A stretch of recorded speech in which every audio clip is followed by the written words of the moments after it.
Bonjour tout le monde, j'espère que vous vous portez bien. Nous voici dans la deuxième partie des ennemis de la mission comme nous l'avons vu. Nous avons vu la partie 1 la semaine passée ou bien peu importe quand est-ce que vous avez regardé la première partie des ennemis de la mission ou les ennemis de la destinée. On voit que tout être humain, lorsqu'il est envoyé sur la terre, il a une mission. Comme Dieu va dire à Jérémie, il va dire, depuis que tu étais dans le sein de ta mère, je t'avais établi, je t'avais consacré prophète des nations. Chaque être humain, chaque individu vient sur la terre pour un mandat précis. Et puis le fait d'avoir une mission, ce n'est pas un grand mot, c'est tout simplement dire avoir une destinée, être appelé pour un mandat, être appelé pour accomplir une tâche en particulier. Cette tâche peut être assignée par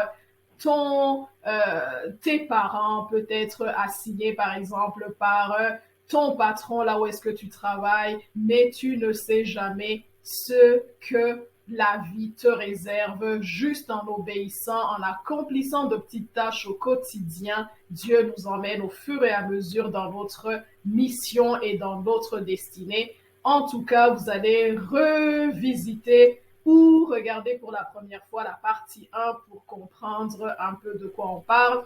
Et on avait vu qu'il y avait des ennemis de la mission qui sont catégorisés en 4. Donc, on les a répartis en 4. Peut-être qu'une autre personne pourrait avoir un autre découpage, mais dans le cadre des enseignements qui sont donnés le mercredi à mon église, donc à notre église, moi, j'avais proposé cette subdivision-là. Et comme je l'avais dit, j'imagine dans la première vidéo, ce sont des cours qui ont été donnés au mois de février, des cours que j'ai donnés au mois de février dans le contexte de l'église locale que je fréquente. Mais j'ai trouvé intéressant de faire des vidéos et de les partager même aux personnes qui ne sont pas de notre assemblée. Donc, les ennemis de la mission, comme je dis, je les ai subdivisés en 4. On aura les ennemis spirituels, donc la première vidéo, la partie 1, vous pouvez la revisionner. Il y a les ennemis humains, les ennemis géopolitiques et le système de pensée. Donc aujourd'hui, on va voir les ennemis humains de la mission. Donc c'est la partie 2 de notre enseignement. Et ma première question, est-ce que vous pensez qu'il existe des ennemis humains sur le chemin de notre destinée? Avec ça, ce qu'on peut faire, on peut commencer. La réponse déjà, c'est oui. Hein. Si on aborde la question, c'est que la question, si on aborde la question, c'est que la réponse, c'est oui. Donc, on va lire dans Luc, le chapitre 9, les versets 49 à 56, qui vont nous dire, Jean prit la parole et dit, Maître, nous avons vu un homme qui chasse les démons en ton nom et nous l'en avons empêché parce qu'il ne nous suit pas. Ne l'en empêchez pas, lui répondit Jésus, car qui n'est pas contre vous et pour vous? Lorsque le temps où il devait être enlevé du monde approcha, Jésus prit la résolution de se rendre à Jérusalem. Il envoya devant lui des messagers qui se mirent en route et entrèrent dans un bourg des Samaritains pour lui préparer un logement. Mais on ne le reçut pas parce qu'il se dirigeait sur Jérusalem. Les disciples Jacques et Jean, voyant cela, dirent, Seigneur, veux-tu que nous commandions que le feu descende du ciel et les consume? Jésus se tourna vers eux et les réprimanda, disant, Vous ne savez de quel esprit vous êtes animés, car le Fils de l'homme est venu non pour perdre les âmes des hommes, mais pour les sauver. Et ils allèrent dans un autre bourg. Donc ça, c'est un passage un peu mis en bouche pour nous montrer que oui, il existe des ennemis humains sur le chemin de la mission, sur le chemin de la destinée d'un enfant de Dieu, mais il ne faut pas répondre par le feu, il ne faut pas répondre de manière charnelle à ce qu'on peut considérer comme être une attaque humaine à notre égard. Donc, d'emblée, Jésus va leur dire, vous ne savez de quel esprit vous êtes animés. Donc, cette petite section, cette introduction, déjà, je l'appelle, vous ne savez de quel esprit vous êtes animés. Les versets 49 à 50, le Seigneur nous montre qu'il a des serviteurs et des disciples un peu partout et ils font tous partie de la même mission que nous, même lorsque nous ne les connaissons pas personnellement, nous servons le même maître. Donc les disciples vont dire, il y a d'autres personnes qui sont en train d'agir un peu comme nous, est-ce que tu veux qu'on aille les réprimander? Jésus va dire, si ils ne sont pas contre vous, ils sont avec vous, vous êtes tous ensemble en train d'accomplir la même mission, vous êtes tous ensemble dans l'œuvre. Les versets 51 à 55, le Seigneur, comme je disais, il ne nous appelle pas à lutter contre la chair et le sang et d'envoyer le feu contre des humains. Au contraire, nous devons les bénir et neutraliser dans la prière l'esprit qui les anime. Parce que ici, si on regarde, il y a comme un genre d'effet miroir. Parce que Jésus va leur dire, vous ne savez de quel esprit vous êtes animés. Donc, le même esprit, si on se fie au verset 55 que la section B, le même esprit qui anime nos ennemis pour qu'ils s'élèvent contre nous, c'est le même esprit qui nous anime lorsque nous décidons de lutter contre eux dans la chair en disant nous allons envoyer du feu contre eux. Donc déjà pour ouvrir cette section, oui, il existe des ennemis humains sur le chemin de notre destinée, mais en tant qu'enfants de Dieu, nous ne sommes pas appelés à répondre par le feu, nous ne sommes pas appelés à nous attaquer à ces hommes ou à ces femmes qui se lèveraient poussés par je ne sais quel esprit pour venir nous attaquer. Et parmi les ennemis humains, on va trouver, il va y avoir, j'ai en tout cas catégorisé, j'ai sectionné, disons, en 3 catégories, plus une dernière catégorie, je vais dire 4 catégories, mais disons c'est 3 catégories, plus une dernière catégorie, et nous allons comprendre pourquoi. La première catégorie, ce sera ceux qui sont là pour nous affermir et nous faire sortir de notre zone de confort. Ce type d'ennemi que Dieu va garder dans la vie d'un enfant de Dieu afin de le rendre plus fort, parce que la vie n'est pas facile, qu'on le veuille ou non, qu'on soit enfant de Dieu ou non, qu'on soit riche ou pauvre, qu'on soit jeune ou vieux, on va toute notre vie rencontrer des épreuves et Dieu veut nous rendre plus forts. Il ne veut pas que nous soyons des pleurnichards, des pleurnichardes qui vont venir tout le temps dire « Oh Seigneur, regarde, on m'a fait ceci ou cela », mais il veut que nous apprenions à nous battre dans la prière, comme on a vu dans la partie 1. Nous ne luttons pas contre la chair et le sang, nous luttons dans la prière contre les esprits méchants dans les lieux célestes. Donc Dieu, il y a des ennemis qu'il va garder sur le chemin des enfants de Dieu pour les rendre plus forts. Et l'exemple biblique qu'on peut avoir est tiré de Juges, le chapitre 3, à partir du verset 1 à 6, que je vais lire rapidement. Voici les nations que l'Éternel laissa pour éprouver par elles Israël, tous ceux qui n'avaient pas connu toutes les guerres de Canaan. Il voulait seulement que les générations des enfants d'Israël connussent et apprissent la guerre, ceux qui ne l'avaient pas connue auparavant.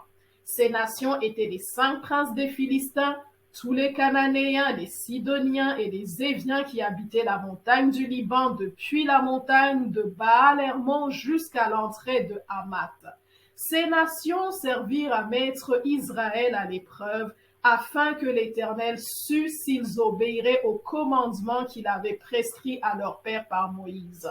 Et les enfants d'Israël habitèrent au milieu des Cananéens, des Éviens, des Essiens, des Amoréens, des Phéréziens, des Éviens et des Jébuséens. Ils prirent leurs filles pour femmes, ils donnèrent à leurs fils leurs propres filles, et ils surent servir leur Dieu.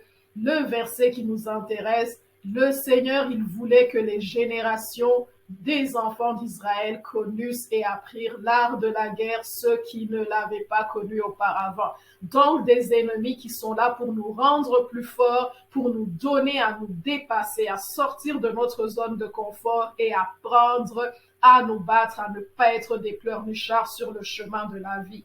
On va voir d'autres ennemis justement dans cette même catégorie qui sont Amalek, Madian et les fils de l'Orient qu'on peut lire dans Juges le chapitre 6, les versets 3 à 6, ou bien les versets 12 à 16 qui nous parlent également de Gédéon, qui était un jeune homme peureux, timide, pleurnichard en quelque sorte, mais Dieu va le susciter. Il va dire, c'est toi qui vas te lever, tu vas arrêter de pleurnicher, tu vas arrêter de dire que tu es le plus petit de ta famille, que tu es le plus petit, que ta famille est la plus petite en Israël. Sors de ta zone de confort parce que j'ai mis les outils en toi afin que tu apprennes à te battre, que tu fasses de la musculation spirituelle, un peu comme cette image que vous pouvez voir. Donc, la première catégorie d'ennemis humains de la destinée d'un enfant de Dieu, ceux qui sont là pour nous affermir et nous faire sortir de notre zone de confort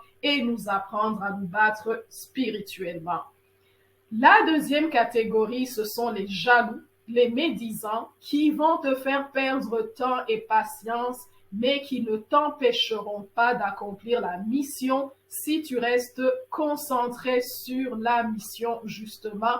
Et là, on peut lire les textes dans Néhémie, le chapitre 2, le verset 10, par exemple, qui va nous dire « Sambala le Horonite et Tobija, le serviteur ammonite, ayant appris que Néhémie était venu justement pour rebâtir la muraille d'Israël, la muraille de Jérusalem, excusez-moi, ils vont se lever, ils ne vont pas être contents. Donc, l'ayant appris, eurent un grand déplaisir de ce qu'il venait un homme pour chercher le bien des enfants d'Israël.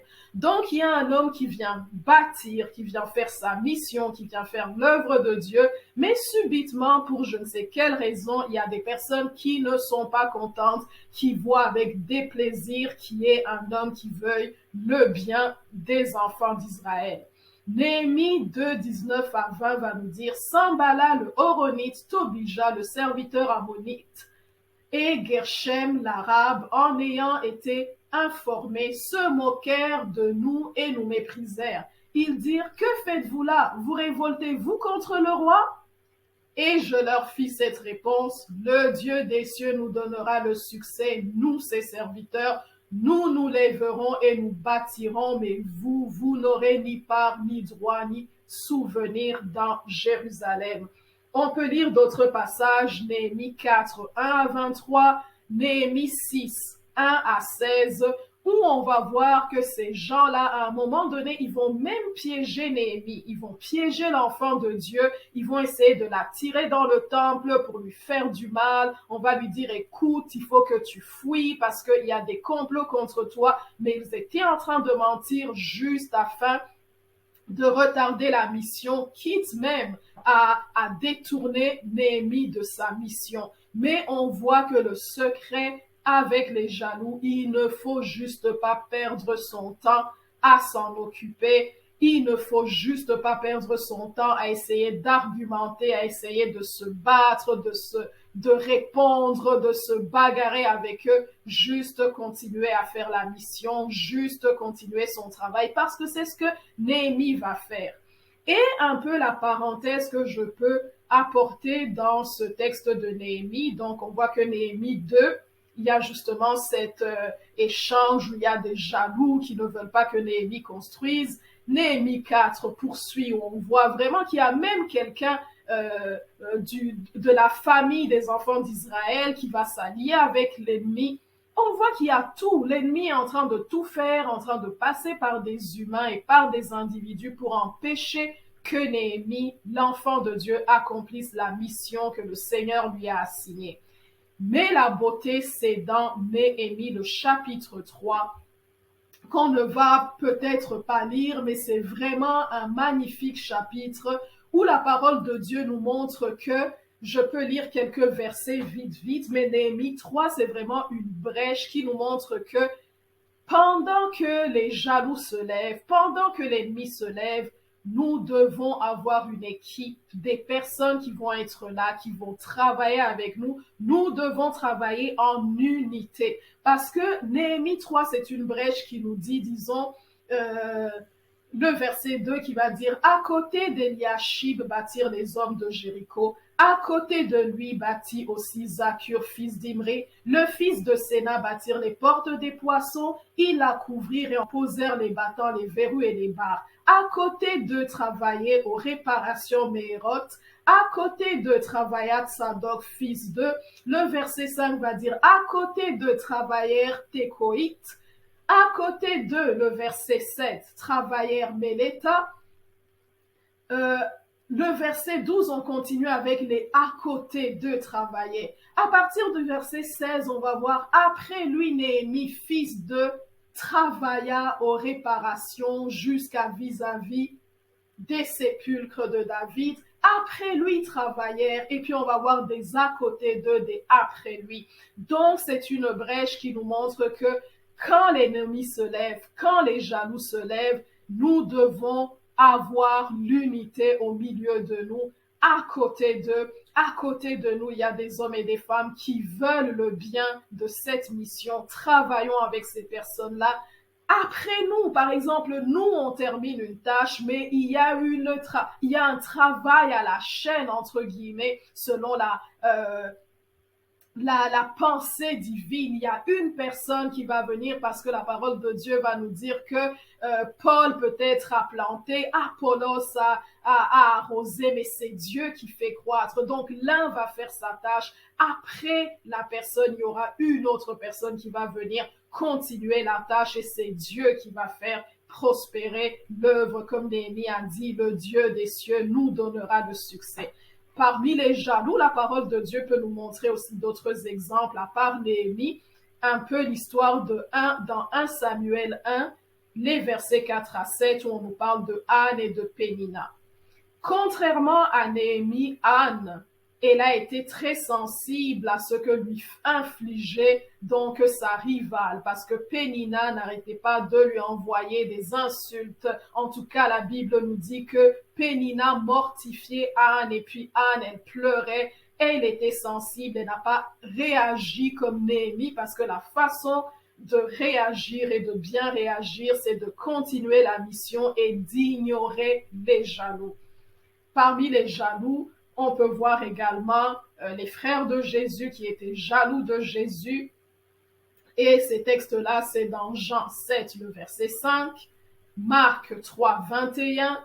On voit, comme je disais, Judas qui était lui-même de la tribu d'Israël dans Néhémie 4, 10 et Néhémie 6, 17 à 19, mais qui va s'allier bizarrement avec l'ennemi et il va essayer de faire des coups bas aux enfants d'Israël, donc à son peuple qui est en train de bâtir. Donc ça, c'est la deuxième catégorie des ennemis humains, les jaloux, les médisants, qui vont essayer de faire perdre le temps et patience à l'enfant de Dieu, mais qui ne nous empêcheront pas d'accomplir la mission si nous restons concentrés sur la mission que le Seigneur nous a confiée. La troisième catégorie que je vais appeler les faux ennemis, ceux qui te propulsent vers ta destinée. Dans cette catégorie, on peut voir, par exemple, les frères de Joseph dans Genèse, le chapitre 37, 1, verset 1 à 36, Genèse 40, le verset 42, Genèse 50, le verset 20. Pour ceux qui connaissent l'histoire, les frères de Joseph l'ont vendu, ils pensaient l'avoir tué à un moment donné, ils vont le vendre pour que la mission ou la destinée de Joseph ne s'accomplisse pas, parce que Joseph avait dit, je vois la grandeur, je vois en tout cas que je suis élevé en dignité, je vois même que vous vous prosternez devant moi et je vois en tout cas que j'ai une mission glorieuse. Ses frères aussi qui étaient jaloux, ce qu'ils vont faire, ils vont essayer de l'éloigner de sa famille, et de le vendre en esclave en essayant d'étouffer la mission dans l'œuf. Mais dans Genèse 50, la Bible va nous dire, Joseph va dire, vous avez médité de me faire le mal, mais Dieu l'a changé en bien. Donc l'image que j'ai proposée, on voit quelqu'un qui est dans un avion et il y a des personnes, la personne peut-être qu'elle a peur de sauter, d'ouvrir son parachute, mais il y a des gens qui vont la pousser et elle n'aura pas le choix d'être déployée et le parachute va s'ouvrir et la personne va jouir justement de cette plénitude à laquelle le Seigneur l'appelle. Donc les faux ennemis, ce sont ceux-là qui vont nous propulser dans notre destinée, croyant nous faire du mal. On voit aussi l'exemple de Goliath avec David dans 1 Samuel 17, 12 à 56. C'est à ce moment-là que David est mis sous les feux du projecteur, comme on peut le voir dans les versets 55 à 58. Goliath est là. Peut-être que les gens se diraient, s'il y a un Goliath qui se levait dans ta vie ou dans ma vie, peut-être que je vais paniquer, d'où l'importance du discernement, que Dieu nous dise, est-ce que ça c'est un jaloux qui s'est levé? Est-ce que ça c'est un faux ennemi qui s'est levé? Est-ce que celui-là c'est peut-être un ennemi qui est là pour me rendre plus fort? Mais on voit que c'est à ce moment-là, quand David a été confronté à Goliath, qu'il a été vu par Saül et il va dire, je ne connaissais pas ce garçon-là, de qui est-il fils? C'est ce jour-là, en allant confronter Goliath, le faux ennemi, qui nous propulse vers notre destinée ou qui nous propulse dans notre destinée, que David va être remarqué par Saül et rentrer immédiatement ou au fur et à mesure dans sa destinée, je dirais plus au fur et à mesure parce que oui, il a été agréé au palais, mais il y a eu plusieurs autres événements qui se sont passés, mais c'était à ce moment-là qu'il a été vu et connu par la porte ou Saül qui était la porte à travers laquelle il devait passer pour entrer dans sa destinée. Et bien sûr, on ne peut pas oublier Judas Iscariote dans le Nouveau Testament, dans Jean 13, 27, que je vais peut-être lire. Jésus répondit, non, le 27 dit, dès que le morceau fut donné, Satan entra dans Judas. Jésus lui dit, ce que tu fais, fais-le promptement. Parce que sans Judas, Dieu aurait peut-être suscité un autre ennemi qui aurait fait que Jésus soit livré afin que il soit cloué à la croix et que mes péchés de vous et de moi soient pardonnés. Donc ça prenait impérativement un ennemi comme Judas qui allait propulser Jésus dans le mandat ou la mission pour laquelle il était venu sur la terre. On peut lire aussi des passages similaires dans Matthieu 26, le verset 48 au verset 50. Donc ça, ce sont de faux ennemis qui peuvent nous faire paniquer, alors que ce sont des gens qui sont là pour nous propulser vers notre destinée. La quatrième catégorie, ça va être de vrais ennemis qui en veulent vraiment à notre destinée. J'avais dit qu'il y avait 3 catégories plus 4. Je me suis trompée, petite erreur. Donc, c'était 4 catégories plus une dernière catégorie. La quatrième catégorie, ce sont les vrais ennemis qui en veulent à notre vie. Et comme j'expliquais durant nos cours du mercredi, j'expliquais que nous sommes dans le contexte de la mission. On ne parle pas de juste un ennemi qui va se lever comme ça, parce que ce que j'expliquais, c'est que les vrais ennemis qui se lèvent et qui en veulent à notre vie à cause de notre mission, généralement, c'est parce que nous sommes devenus peut-être très influents, très connus, et la personne qui est là, disons comme Paul, il y avait des gens qui en voulaient à la vie de Paul, mais c'était parce que sa renommée s'était étendue. C'est sûr que je ne peux pas nier que même des personnes qui ne sont pas très, très, très connues, l'ennemi peut se lever, un ennemi humain peut se lever et en vouloir à leur vie, mais c'est très, très rare. Peut-être qu'une personne peut en vouloir à la vie de quelqu'un pour d'autres raisons, mais pas nécessairement pour la mission. En disant, en tout cas, la mission de cette personne, je dois la freiner. Souvent, quand un ennemi humain veut freiner la mission d'une personne, c'est que la personne est déjà devenue peut-être vraiment influente, mais généralement, les personnes peuvent en vouloir à la vie d'une autre personne pour d'autres raisons qui ne sont pas les raisons nécessairement de la mission. Donc, dans la parole de Dieu, les exemples que nous allons voir, nous pouvons voir par exemple clairement Saül qui va se lever contre David. Il en voulait vraiment à la vie de David. parce qu'il disait, écoute, il ne faut pas que ce jeune homme, il ne faut pas que le fils d'Isaïe vienne voler la royauté à mon fils. Parce que en tant que père, c'est normal, il se disait, il faut que j'assure la royauté de mon fils Jonathan, il ne faut pas que David vienne voler la royauté de mon fils. On peut lire par exemple, là où ça commence, dans 1 Samuel 18, les versets 8 à 9. Saül fut très irrité et cela lui déplut parce qu'il était jaloux. On disait que que Saül avait tué 1000 et que David avait tué 10 000 et ça l'énervait. Donc, il va nous dire, Saül fut très irrité et cela lui déplut. Il dit, on en donne 10 000 à David et c'est à moi que l'on donne les 1000. Il ne lui manque plus que la royauté. Et Saül regarda David d'un mauvais œil à partir de ce jour-là et dans la suite. 1 Samuel 18, 11, qui va dire, Saül leva sa lance, disant en lui-même, je frapperai David contre la paroi, mais David se retourna de lui 2 fois. 1 Samuel 19, les versets 1 et 2, Saül parla à Jonathan son fils et à tous ses serviteurs de faire mourir David. Mais Jonathan, fils de Saül, qui avait une grande affection pour David, l'en informa et lui dit, Saül mon père cherche à te faire mourir. Sois donc sur tes gardes demain matin, reste dans un lieu retiré et cache-toi.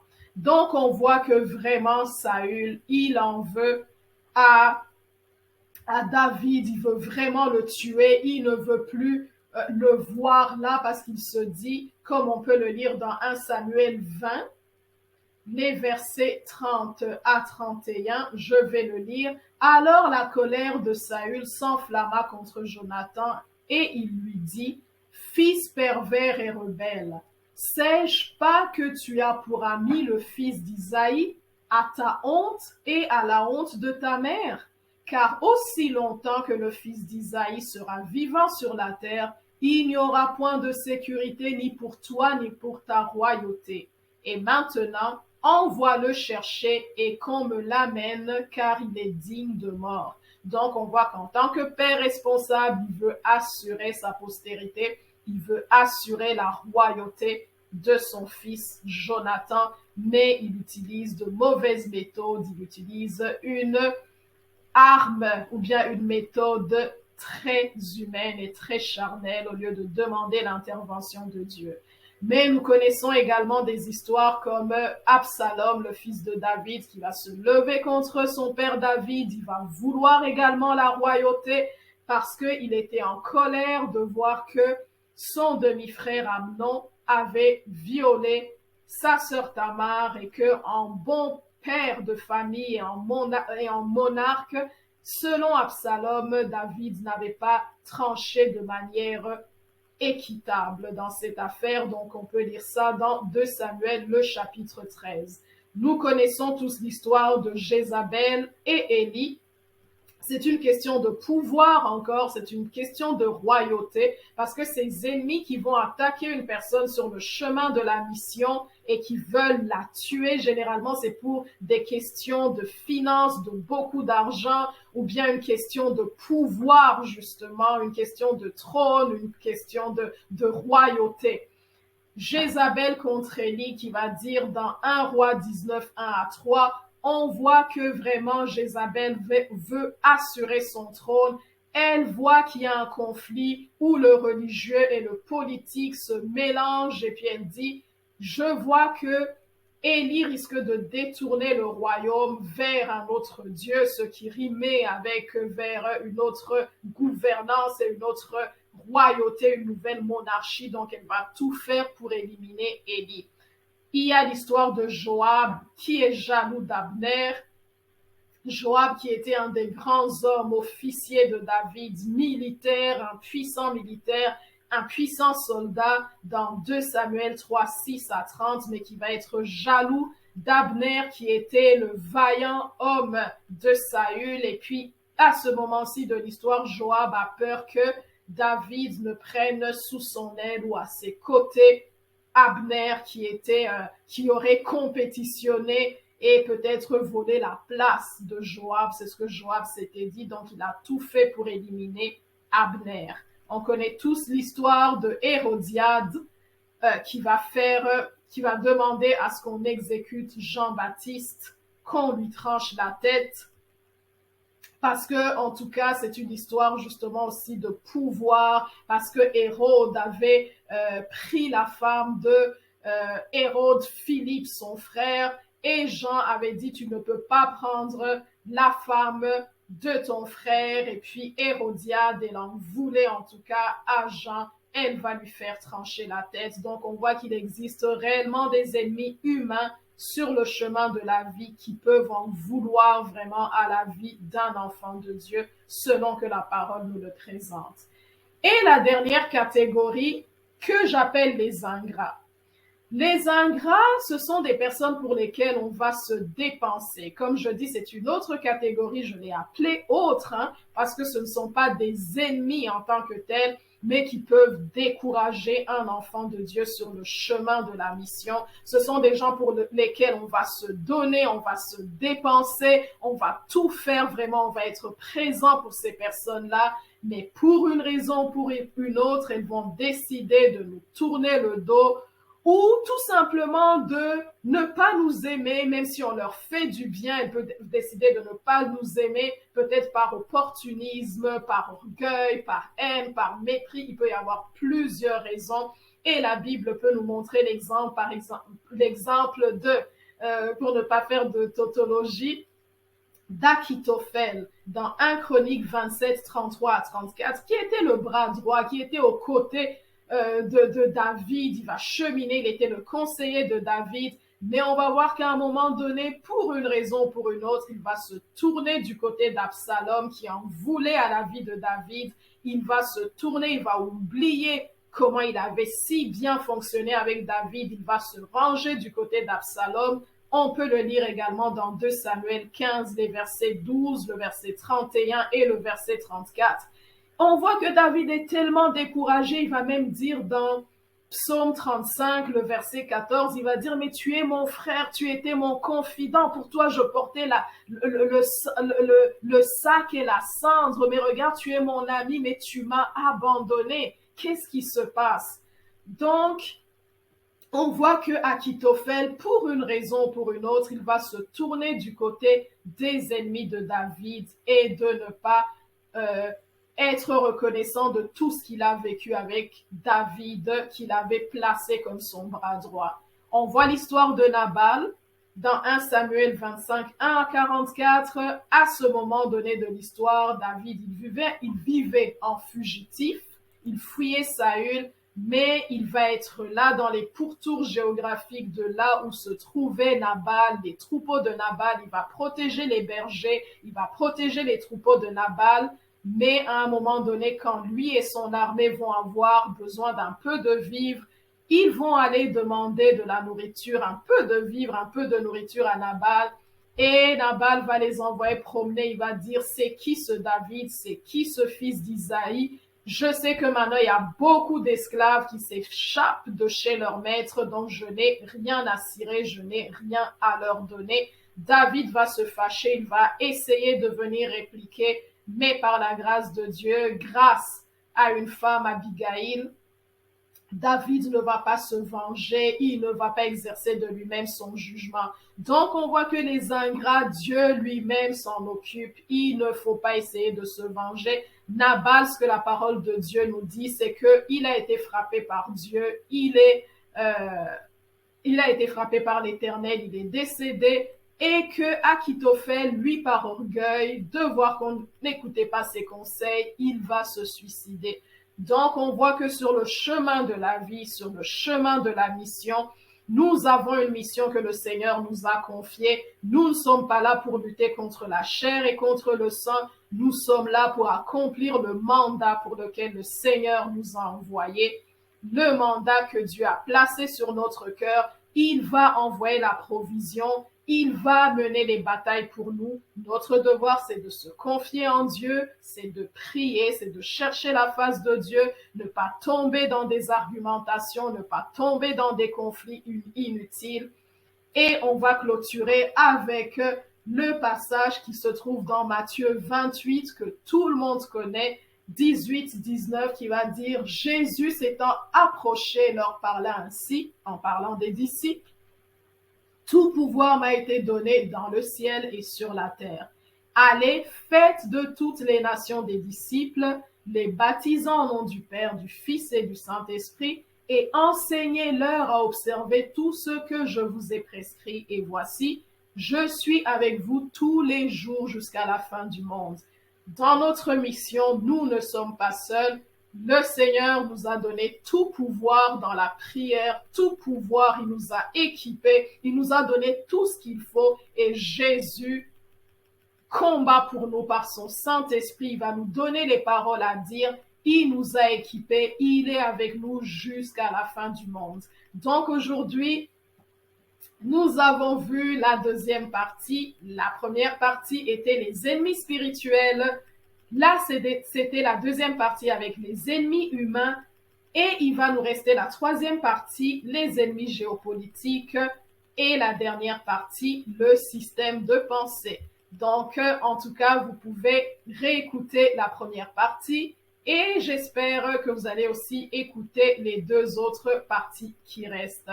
Le Seigneur vous bénisse, le Seigneur vous garde. C'est Thérèse. Bye.